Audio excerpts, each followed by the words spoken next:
Welcome to the Monday Motivation Spotlight.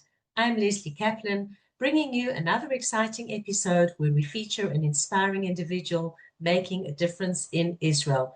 Today, our special feature and spotlight is Nicole Sorrell with a beautiful British accent, although she actually made Aliyah from Cape Town, having lived for many years in South Africa. She is an entrepreneur, she's a mother, she's an organizational psychologist, she's a facilitator and coach to leaders across Fortune 500 companies, also governments, schools, and charities.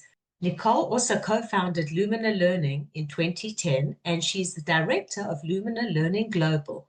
She's also a certified forum facilitator for YPO, and she gives back as a founding partner, being involved in the Growth Project in the UK. So sit back and enjoy our special conversation with Nicole Sorrell. So, Nicole, welcome to our Monday Motivation Spotlight podcast. I've had the privilege of meeting you personally before, and in the short time that we've met each other, we're neighbors, actually not in the same building, but in the same community, the same neighborhood. We actually discovered we have quite a lot of things in common, which is not surprising for someone who, although you sound British because you were born in the UK, you lived in the UK for many years, you also lived in the US, but you also lived in South Africa, in beautiful Cape Town for many years. And that's where I understand you made Aliyah from. So welcome to our show. Thank you so much for having me. It's my pleasure. So let's go back before we talk about the Nicole of now, who lives in Netanya, lives in Israel, and is involved professionally in many different things, which interested me so much when I actually met you over the first dinner that we had together. So share with us about Nicole growing up in the UK as a child. How aware were you of Israel, the existence of Israel, your Judaism, and then we'll move through following your decision to make Aliyah. And of course, there was a lot in between. Yeah, thank you. So I grew up in a regular secular family, but I went to a very religious Jewish day school because it was just around the corner from my house. So it was a fairly Zionistic school. We used to sing all the songs. So Israel was always very present in my life, but my family was not very religious, very traditional. We had Friday night dinners. We celebrated all the festivals. And it was really, I think, in my later years that I just really felt it in my cells, in every part of me, that Israel was our home. It's where all Jews around the world were supposed to be. But it actually took me many years to find my way to Israel. And I'm just very grateful to finally have made it. For sure. When you say many years, how many years are we talking? When I left the UK, at that point, I went to live in the States for a couple of years for work and then ended up in Cape Town for 18 years. And it was probably in Cape Town that I became clearer and clearer that Israel was the home for all Jews. And we were going to make Aliyah, in fact, probably about 16 years ago. And then there was a detour at the last minute. My ex-husband at that time decided that we should go to London. It was going to be better for his work, and our family were there, and he wasn't ready for Israel. And I went with the flow, and I had a slight fear around Israel, the sense of the harshness of the people, and am I going to be able to manage it? I like calm and peace. And so I went with the flow and agreed that it was an opportunity for my children to actually have quality time with their grandparents and cousins in the UK. After the UK, we ended up going back to Cape Town for 4 years. And only then, when I was, how old was I? Probably 56, that I finally made Aliyah. And as literally, I'd say 2 days into making Aliyah, it just became such a soul yes, like I'm home. Completely illogical. And all the fears that I'd had in the past around the people and everything just dissipated. And with that clarity, I just asked myself, why didn't I come 20 years ago? What was I waiting for? This is where I'm at home. And thank God it's been an easy Aliyah, probably because my parents had an apartment here that we could move to. I was always fully focused on my work, so I had lots of interests. But however much I love Cape Town, I always used to say Cape Town's my soul place because it's so beautiful and I love hiking and the beauty of Cape Town and the beauty of the people there. Without a doubt. I travel quite a bit with my work, but whenever I put on the map and I see Israel and I'm coming home, I just literally feel I can drop into a much easier breath. I can so identify with that. There's, as I've mentioned on many of the podcasts that I've done, there's just something in the air that is hard to explain to people unless you're actually living here. And interesting, you say this because you've been in Israel now about 2 years. So, of that 2 years, Israel has been at war a lot of the time too. Yet, thank God, you've still had a very positive experience, which is not a given. Yeah.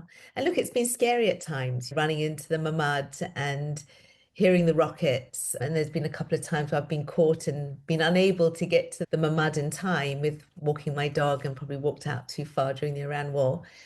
But I think that as a Jew living in Israel, there's a strong sense is if I was to be blown up right now, if this was the end, then it's meant to be. And this is where I want it to happen. I'm part of a story, I'm part of something much bigger. And I think there's a definite sense of mindful peace that whatever it is, and that if anything, it's just a privilege. It's a privilege to be here. And throughout the war, I've just literally felt from my previous fear of the potential aggression of the people and their toughness, I've felt like I'm inside this giant heart of people who, where there's love, we're one family. There is so much courage, there's so much resilience, there's so much magnificence. And it's not easy for our chayalim, our soldiers, and mothers, and fathers of and all the sacrifice. I think that the trauma out of October the 7th and the war is real, and there's going to need to be a lot of holding and supporting and healing. But I'm constantly in awe of the Israeli, and just that vision of when war broke out, October the 8th, how hundreds of thousands of Jews from all over the world and Israelis just they got on planes and they came back. October 7th, the Shabbat. October 8th is, we were all in shock on that day already, besides October 7th. Everyone came back from all over the world. I saw this one YouTube clip and it was just so true. It was saying, which country in the world is at war? You'd think that everyone would want to leave, and yet the price of the airfare increases and everyone just wants to come back to Israel. And that's an incredible thing. And you actually mentioned, and it's so true, and people talk about this very often. Often we say that someone's weaknesses are also their strengths, or their strengths are also their weaknesses. And we'll delve into that maybe a bit later when you talk about your Lumina Learning. But I think that's something that a lot of people agree upon with Israelis too. Often their weaknesses in terms of the abrasiveness and the loudness and everything, they're one big heart, as you said, because everybody cares. So I think that's it. It just depends on which side of the fence you see it. Yeah, I don't see the abrasiveness anymore, and it's not with everybody. When you're coming as a tourist, is completely different when you're coming as a limb, when you're coming in to live. It's the people maybe sometimes in the supermarkets or that you meet. But what I found is professional people, sorry, I don't want to generalize or stereotype, but I haven't met the abrasiveness at all. I get the sincerity, the love, and that when people are talking, it's a lot of energy. My daughter, unfortunately, had to go to hospital for a series of events. And in the beginning, and it was when I had first made Aliyah, I was surprised at how I felt they were not being kind or polite to her. But what she explained to me very quickly, she said, Mum, it's just energy. They care, they love, they want the best for me. And it's understanding energy versus aggression. And it's maybe the language and the accent, but there's also a very gentle Hebrew and gentleness. And it's understanding the culture and also you becoming part of the culture now. So that's the whole thing, is that we never give up. Or I think I can almost say never, depends on how long somebody was in the old country and how long they've been in the new country. But I think we never give up our old values and our old culture. We just somehow slowly, I can just imagine this transition flowing into us that the new culture starts to take over us as well. My one funniest, when we talk about the culture, I was in the supermarket and I bought something from one of the shelves, and I just remember someone in the queue took out something from my shopping basket and then went and brought me an alternative to say, no, this is much better. No, and it's cheaper and it's better. And in the beginning, I was like a bit shocked. And then I just realized that it's the beauty of Israel. People care. They care about other people's children. They'll get involved if kids are behaving badly and they're not their kids. They act as if they're their kids. Exactly. Listen, it's all of how you look at it. And also, you seem to be a half cup full type of person. So, the whole mentality of the half cup full versus the half cup empty, or the rose colored glasses versus the plain glasses, that kind of thing. And it's how we look at things. Yeah, I think so. It's constantly about looking for the light and being in gratitude. But for me, the privilege of being here and seeing Israel objectively in terms of how we've shown up during this war, there's no choice but to be in awe and respect. So I just think that, yeah, we've got to be positive. We've got to be in service, especially like Yom HaZikaron and went to the military cemetery and you see the loss of these beautiful young people, like 19-year-olds, and you think, who are we to be in a queue and say complain about anything? The privilege of being able to complain in a queue where this young 19-year-old has lost their life. And if we can live our life to know that no matter what happens in our world, let's be in awe of that moment that we get the opportunity to live at the sacrifice of our beautiful children. Every Hayal that I've had the privilege of speaking to and being an organizational psychologist, I want to know everything about their mindset and their experience. They talk about the tough times, but they say they would not give up that experience for anything in the world. The amount of positives at so many levels in terms of camaraderie and personal growth and how differently they see themselves, how differently they stand, how they move in the world now compared to before. You know, It's a huge difference. the loss and the sacrifice, they still connect to the value and the positive aspect of the experience that they've had, which they say is still worth it. But I think that every single one of them is a hero. And there's one thing that I heard, I don't know if you heard, I don't know where it came from, but how there was a certain fear around if war was ever to break out in Israel, the youth of today would never be able to step up. Look at them with their social media and their selfies and the I mentality. And they look at them today at how they have shown up and the awe that how they have risen to this occasion in such a momentous way. The whole country's in awe of them and in gratitude. I agree 100%. It's been phenomenal, totally phenomenal. On this note, Wowza. it's actually the perfect occasion to actually switch over to the professional side when we're talking about confidence and personal growth. And these are words that we both use in our vocabulary and that we're passionate about from the short time that I've known you. So let's talk about Nicole on the professional side and the fact that you've evolved in your career as a leader and you're involved, and I'd like you to tell our viewers about it. You're involved and tell them what YPO is, your growth platform, as well as the Lumina Learning, which fascinates me. Let's talk about that and the fact that you were able to get involved in all three of these things while you were also living in different countries, or were some of them related to certain countries only? So let's share with our viewers about that. Thank you. And one thing on that, I will share now, is I think that because of the ability to work virtually, you can literally take most businesses, you can find a way to operate from Israel where you can do things online and then, yes, you get on a plane and you can have the best of both worlds. And that's certainly my experience. From a business perspective, I've got two key interests. So the one is Lumina Learning and the other is YPO. From a social responsibility perspective, I'm involved in many projects. The key one in the UK was the Growth Project.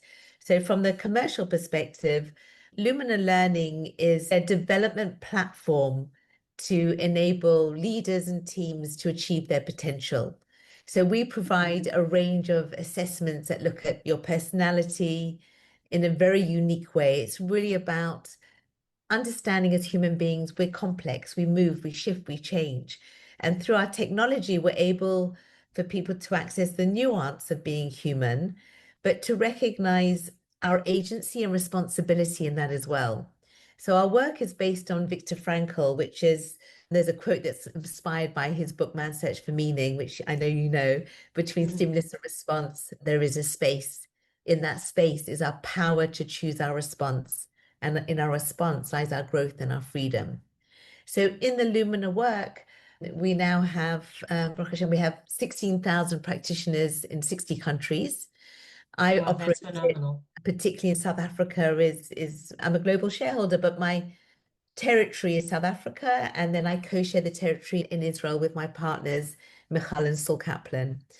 And basically, what we're doing is we're taking this technology, we qualify people who are coaches, psychologists, or they're working in learning and development within businesses so that they can really help wake up leaders and teams to understand how they can really grow in their effectiveness. So we look at vision, strategy, purpose, relationships, and then we look at what are your core strengths from a personality, emotional intelligence perspective. What are some of your derailers? And we help them navigate how to transcend probably personality to a new place where they can actually behave in a way that's going to create the results and the relationships that will give them most fulfillment. Yeah, So wow, that sounds fascinating. To me, this is just like speaking my language because it's exactly the way I think and what I do and everything. So that's why at the moment, firstly, when I met you, even before I heard about the Lumina, but when we started talking about that, I said, Nicole, I got to have you on my podcast. thank you. So the practitioners that are involved in your large circle, they're working with people of all ages, male, female, Yeah. students, adults. So from the main business is working at corporate, so Fortune 200, Fortune 500 businesses globally, start with the exco, and then we work down the organization. So we're really shifting culture, getting everyone to know that they have agency and integrating this into their work life, but also their personal life. Understanding, it's really about valuing themselves, valuing difference, and how to leverage that. How do you adapt to connect to different people, for example? The practitioners will then use it with their own clients. And clients on my side, it varies from the corporates. We work in the Israeli government and the IDF to banks, to pharmaceuticals. We're just doing some work with Teva at the moment, for example, if we're looking at Israel. But then we take it through to universities and business schools. So Lumina Learning as a kind of a psychometric and learning development solution is often selected as a best-in-class choice because it's not just these assessments, it's a whole kind of blended ecosystem of tools. So we have apps and splashes to try and give the learner everything they need so they can own their learning journey long term. So there's many amazing aspects to it. But personally, I also work in schools. My daughter was working in her school in Cape Town at Cape Town Torah High from the age of 14, even younger. Kids can get different levels of it when they get Right. older. How has it changed you as the person? Because when you're involved in these levels of growth and leadership, it impacts on us directly too. How would you say over the years getting involved in this, it's changed you? And how did you get involved? How I got involved is I studied organizational psychology, so that's been my profession. And I had a number of interesting, difficult, challenging relationships, and I wanted to understand the dynamic behind it. And I think that's what first attracted me to understanding personality. And my first business was Insights Discovery. It was owned in Scotland, and I brought that to South Africa and to Africa. And it was a very successful business, and it operated through four color lenses, which was fantastic. I loved it. But then myself and Dr. Stuart Desson wanted to work more deeply. And so he did a PhD in evaluative bias, and that's where we started to work in a different way. And we started building the Lumina Learning business in 2010. So I suppose it was answering questions. I'm constantly on a quest of personal growth. When you say how did it affect me, I believe that there's layers upon layers around being human. And I integrate my learning into the way I use Lumina and especially in the work that I do with YPO, which was the second element. Let's actually talk Um, about that a bit now. Explain to people what YPO is for those that don't know about it. It stands for Young Presidents Organization, and it's a leadership peer support organization. There's about 60,000 global leaders. They are typically founders and then CEOs of their businesses.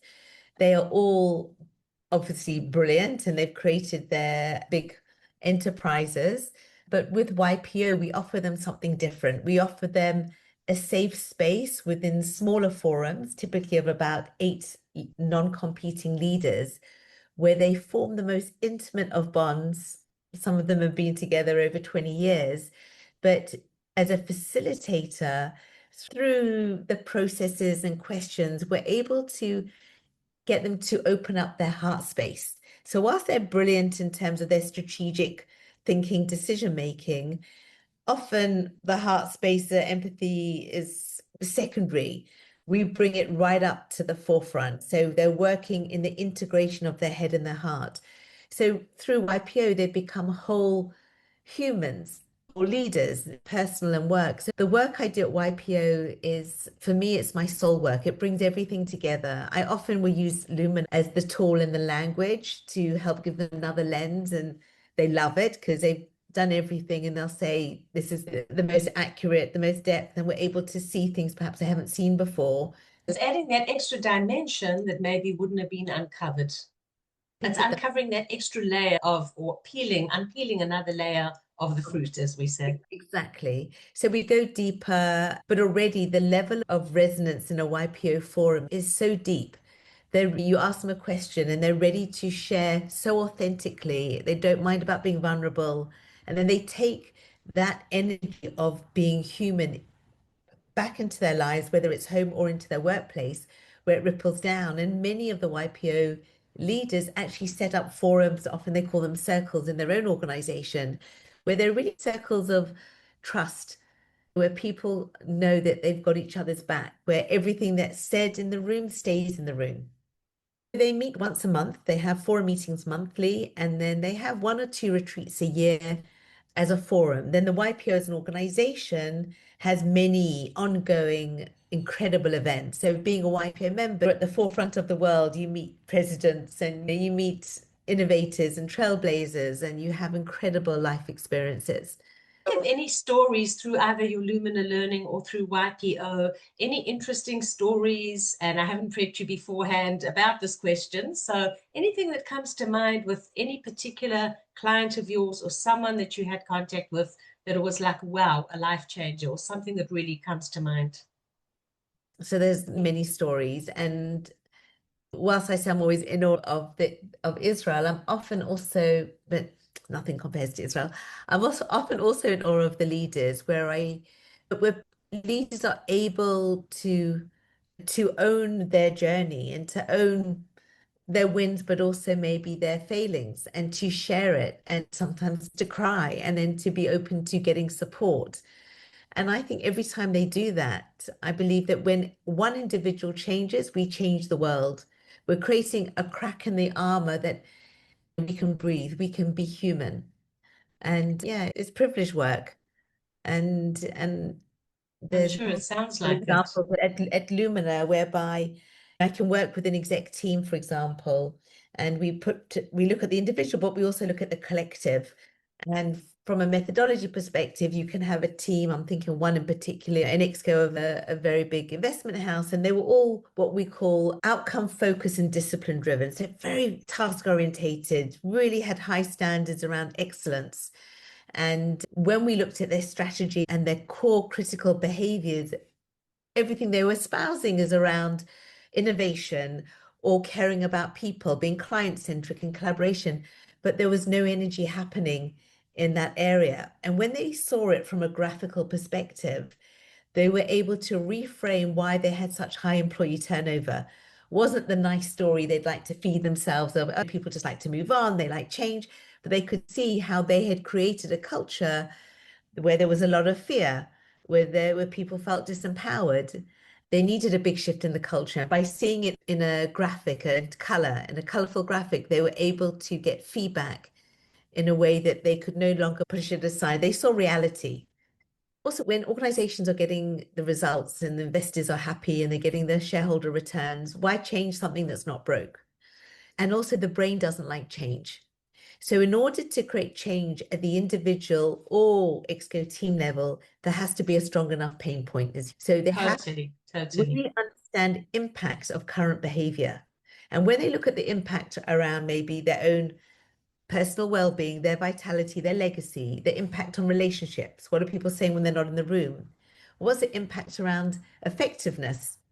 And often they may think they're getting good results. When there's fear in the system, so if people's behavior is just hard drive and lots of change and not being seen or heard or felt, or people are being aggressive, employees will just shut down. They'll turn up to work, they'll smile, they'll get paid their salary, but they're no longer thinking. But when a leader wakes up to understand that relationship, to understand that people are coming and smiling, but they're not thinking, there's no innovation. They're carrying everything because they now have to because of the culture they've created. When the pain point is strong enough, when they get the impact of their behavior, they see it as well, then they're willing to make that big important shift. And then everything changes. And of course, the way the change happens and to do it sustainable is another story and is really important. But the most important thing is the motivation and that wake up.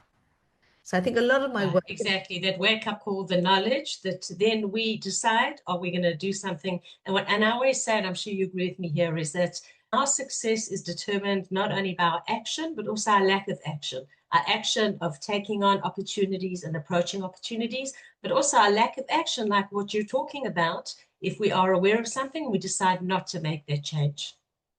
absolutely. Yeah. One of the things you said too, which is totally one of my mantras, I love ongoing learning. And I know not everyone is in that same mindset. For me, it's like totally one of my mantras that you're never too young or old to achieve your goals, to learn how to do it, to learn and get given the right tools to do it, and then to have somebody accompany you to actually achieve those goals. And I think what you've said here is something that we totally gel on that side too. Yeah, absolutely. And that's also going back to your early questions around Aliyah and Israel. It's like there's no challenge we can't overcome, and it's the mindset we bring to things. It's the people that we can engage, whether we've got the vulnerability and the ability to ask for help is really important in Israel to say, I need to chat to you, or can I come to you for Friday night dinner? Whatever it is, to be able to ask and to know that it's a family and everybody's rooting for you and wants to help you. But you've got to be brave enough to do the work and also to never ever be a victim, to know that you are accountable to create your best life, whether it's being the best leader or creating the best team or creating the best life, is what are you doing now? What's that micro step you're making now that's going to move you in that right direction? So, A yeah. hundred percent, 100%. We, as I say, we so totally think along the same lines. It's actually quite scary. So, as we're winding down towards the end, two things I'd like to ask you. One is with this whole culture of yours and mindset, positive mindset, you have children, and I'm thinking because I have children, I have grandchildren, and it's often very difficult to exclude these kind of mindsets and conversations when we're talking with our kids in terms of meeting their own goals, or if we see them with a particular pain point. Share with us a little bit about that. Has this actually filtered down to how you relate and talk to your children in terms of how they see their lives? Yeah. Everyone, they're saying your children are your teachers. So mine, absolutely. And they're all already have a very similar mindset to me. They're older, 27, 26, 16, and they're all very much leaders within their own world. So my daughter Shanti works with me. She studies psychology and neuroscience. My son Asher is studying to be a rabbi.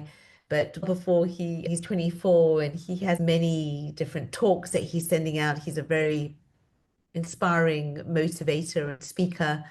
And Aura, in her own way, she's also a leader. So, they very much are the ones who will resolve conflict to their own kind of social circles. So I'm very proud of them. And of course, the other side is they absolutely challenge me and help me see. So, I want to live in grace, to walk gently, go gently, inspire others, whoever I touch, raise their self-esteem in whatever way I can. And sometimes they trigger me. And then my shadow side, which is can be impatience and controlling, comes out. And I'm thinking, I really thought I dealt with that. Only they know how to trigger me a certain way. And then I've got to suck it up, return to center, apologize, and get back on track. They say that those that know us the best and are the closest to us are the ones that can trigger us the most too. And they remind me how hard it is. As we spoke earlier about the layers, there's always more layers to work through. And to say, okay, I'm on the journey. There's always more mastery to achieve and Right. to keep us humble. and to know that we've got to constantly be reflecting and looking and understanding our triggers, knowing where it comes from in terms of maybe childhood and the whole line. But it's fascinating and it's important work. Absolutely, I fully agree. And by the way, just in your sentence of what you answered me about your children, I don't remember if we discovered this when we met over the Shabbat dinner table, but we also have a daughter with the same name, Ora, which is an unusual name. So we have something else in common now too. Okay, cool. We Yeah, both look for light and see light. So we had a child that can bring that light also more that to the can bring that light. I love that. I love that. That's a fabulous way of you saying that. All right. So as we wind down, Nicole, moving forward, what is the vision for yourself, for your family, for you personally, for your career? And also, please share with us how people can reach you if anyone would like to contact you. Thank you. So, yeah, I do coaching, but also if anybody's interested in becoming a Lumina Spark practitioner and wanting to use our tools within their work, we're always interested wherever you are in the world. As I said, we work across 60 countries. So, Nicole Sorrell at luminalearning.com is probably the easiest. And my vision for the future, I think it's just about being centered in my place, really to have that presence and appreciation of the moment. Wherever there's so many places that may go, I have lots of beautiful things ahead, please God, that I'm looking forward to. But you never know. So it's just about the moment. What do they say? The past is history, the future is a mystery, and today, the present is called the present because it's our greatest gift. So that's what I'm trying to do all the time is just stay in presence right now. Focused on the day and the present. Wow, I love it. Nicole Sorrell, I've loved talking to you on our Monday Motivation Spotlight. Thank you so much for being our guest. I have the privilege that I get to see you in the neighborhood too, even though we don't bump into each other all that often, but that I get to see you personally. So now that we've developed and we've found out about these extra areas that we have in common too, I've no doubt that we're going to have a coffee chat and talk about a lot of the stuff that came up in conversation with you today. So I would thank love you. to. Yeah. Thank you. Thank you, Lesley. You're welcome. And thank you to our viewers for watching another inspiring episode. And this one was definitely inspiring of the Monday Motivation Spotlight podcast. I'm Lesley Kaplan. Thank you to our sponsors, to Eggert & Cohn Insurance and to Lali's Flower Boutique in Jerusalem. And we will see you on another episode next week, every Monday, on the Monday Motivation Spotlight. Thank you for joining. Bye-bye.